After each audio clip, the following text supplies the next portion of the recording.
अब हम आपके पास आते हैं कि इंडियन एयरफोर्स ने और क्या किया। स्टार्टिंग में अब 22 अप्रैल के बाद आपने देखा होगा कि जनता के अंदर गुस्सा था, सरकार भी रिएक्शन करना चाह रही थी।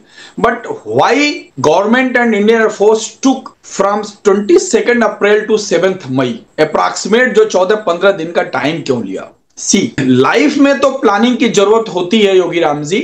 जब भी आप कोई भी दुश्मन के साथ मिलिट्री ऑपरेशन करते हैं, देन आपको plan A, plan B, plan C, at least 3 plan पे आपको काम करना पड़ता है।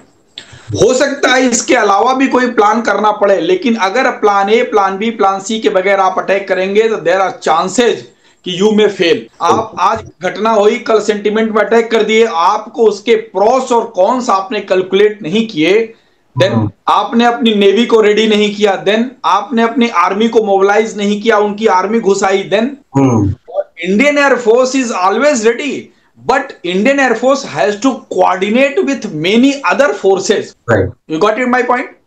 आप अटैक करने जा रहे हैं, you have to tighten your border also, you have to tighten some other diplomatic relations also. बात समझ रहे हैं आप? आपको नेवी को रेडी करना है कि तुम अपने वारशिप को यहां लगा दो, सो दैट उनके पास जो लॉजिस्टिक सप्लाई आने वाली है दुश्मन की वो ब्लॉक हो जाए। और इंडियन एयरफोर्स ने, नेवी ने ऐसा किया। नेवी ने अपने जहाज को ऐसे जगह लगा दिया कि पाकिस्तान के पास जो कोई सप्लाई आना बंद हो गई, तेल आना बंद हो गया उतने दिन के लिए।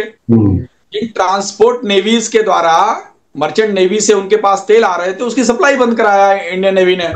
तो कोऑर्डिनेशन नीड्स टाइम, बिकॉज आपको वो सोचना है जो दुश्मन के दिमाग में चल रहा है। यू हैव टू इमेजिन कि दुश्मन ऐसा करेगा, आप स्ट्राइक करके चले आएंगे, ऐसा तो है नहीं दुश्मन नहीं करेगा कुछ, तो आपको उसके लिए प्रिपरेशन करना। And what Indian air force did?